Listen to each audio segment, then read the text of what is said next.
Hello friends, இது Tuesday morning. பார்த்தீங்க அப்படின்னா முருங்கைக்காய், கேரட்டு, தக்காளி, வெங்காயம் எல்லாம் எடுத்துகிட்டு வந்துட்டு ரூம்லேயே உட்காந்து எல்லாமே கட் பண்ண ஆரம்பிச்சிட்டேன். இன்றைக்கி வந்துட்டு முருங்கைக்காய் பச்சடி வைக்க போகிறேன்.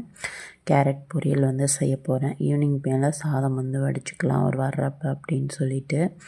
அதுக்கப்புறம் பார்த்தீங்க அப்படின்னா இப்போ வந்துட்டு துவரம்பருப்பு, பாசிப்பருப்பு கழுவி அதை ஒரு சைடு வேக வச்சுட்டு, அடுத்து ஒரு ஃப்ரை பேனில் வந்துட்டு எண்ணெய் ஊற்றிட்டு கடுகு, ஜீரகம், பெரிய வெங்காயம், கருவேப்பிலை, காஞ்ச மிளகா வந்து சேர்த்து வதக்கிட்டு நறுக்கி வச்சுருந்த கேரட்டை வந்து இதில் வந்து சேர்த்துக்கிறேன். சேர்த்துட்டு இதுக்கு வந்துட்டு தேவையான அளவு உப்பு வந்து சேர்த்துட்டு, ஆல்ரெடி பருப்பு வந்துட்டு நான் வேக வச்சுருக்கேன் இல்லையா, அதையும் வந்துட்டு லாஸ்ட்டாக வந்து இதில் வந்து சேர்த்துக்க போகிறேன்.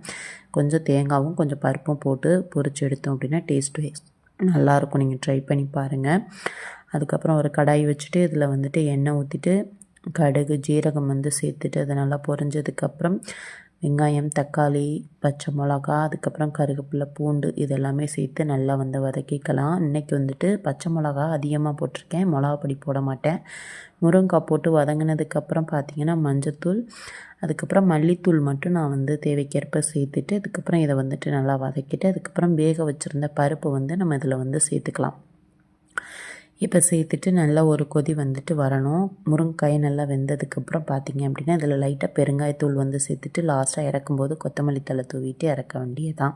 முருங்கைக்காய் பச்சடிக்கு வந்துட்டு புளி தண்ணி ஊற்றணும். நான் புளி தண்ணி ஊற்றி பதில் பார்த்திங்கன்னா ஒரு சில புளி மட்டும் உருட்டி குழம்புல போட்டு கொதிக்க வச்சுட்டேன். நைட்டு டின்னருக்கு சாதம், அதுக்கப்புறம் வந்துட்டு கேரட் பருப்பு போட்டு பொரியல் வந்து பண்ணிவிட்டு முருங்கைக்காய் பச்சடி மறுபடியும் சூடு பண்ணி கொண்டாந்து வச்சுட்டேன். அப்புறம் அவர் மத்தி மீன் வாங்கிட்டு வந்திருந்தார், அதை ஃப்ரை பண்ணி அவருக்கு வந்து கொடுத்தாச்சு.